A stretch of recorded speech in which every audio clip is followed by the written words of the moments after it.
Consumption is the lending of your thoughts. You clicked on this video, and right now I am directing what you think about, from the title and framing I used to make this video, to the words and topics I'm discussing, to the visuals on the screen. I am steering the ship. The implied contract is that whatever drew you to this video, the title or the thumbnail, for some amount of time you are lending me your attention and your brain space. And consumption obviously isn't just scrolling on TikTok or hopping around on different YouTube videos for 30 seconds at a time. And it's also not evil in the way that some people make it seem. When you attend a lecture, you are consuming. If you watch a film for that 2 hours, you are viewing the world through the lens that the director has chosen for you. And if compelling enough, through the character that you are experiencing the movie through. In fact, think about that. Think about the last time you went to the cinema. When you step out of the dark theater room, when those thoughts slowly start to come back into your mind, the email or text message that you're still waiting for, the assignment that you haven't completed yet,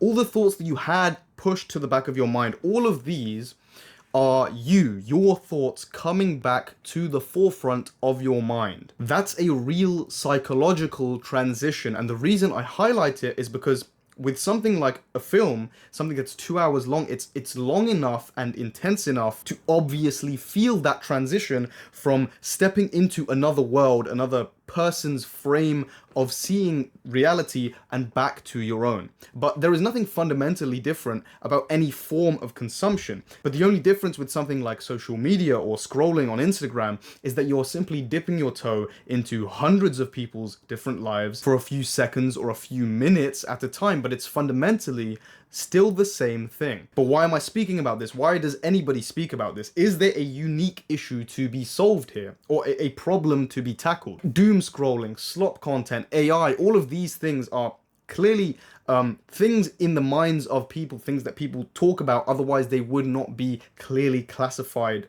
stated words as such. And we can read into the subtext of that to understand the unspoken topics that exist within people's minds in the day-to-day. For example, right now, maybe you're losing interest in this video. Maybe you're waiting for me to make some kind of point, to say TikTok destroys cognitive function, and to give you some kind of chart or graph to prove that point, or to say how AI slop is taking over the internet and give you my sort of commentary on that. But what would you actually gain from that? Even if you were to, say, delete TikTok or stop doom scrolling or consuming AI slop, where did you click on this video? How long were you on this platform before you clicked on this video? How long will you stay on this platform after you've clicked off of this video? And how long will you watch any of these particular videos? Taking these things out of your life is not going to turn you into some kind of productivity machine that is going to be a millionaire by 30 years old. So I'm not going to talk about that because it only scratches the surface. I framed this video specifically through the word consumption, and I did so intentionally. And the reason is that consumption is broad. It's not just about social media. Consumption extends to reading, music,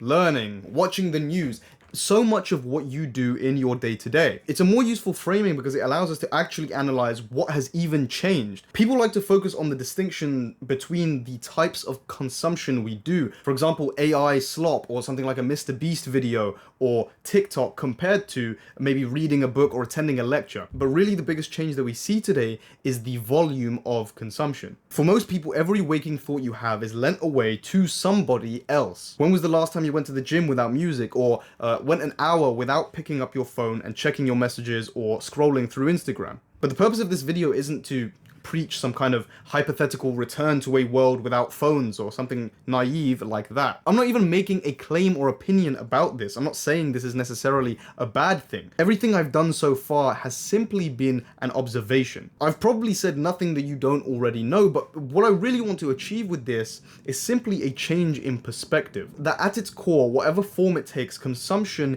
is the borrowing of your thoughts to someone or something else. Then the only question that remains is how much of your day, how many of your thoughts are truly directed by yourself, and what exists in that silence.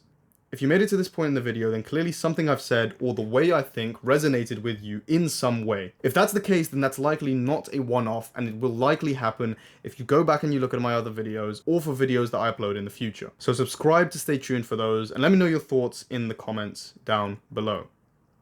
Thank you all for watching, and have a nice day.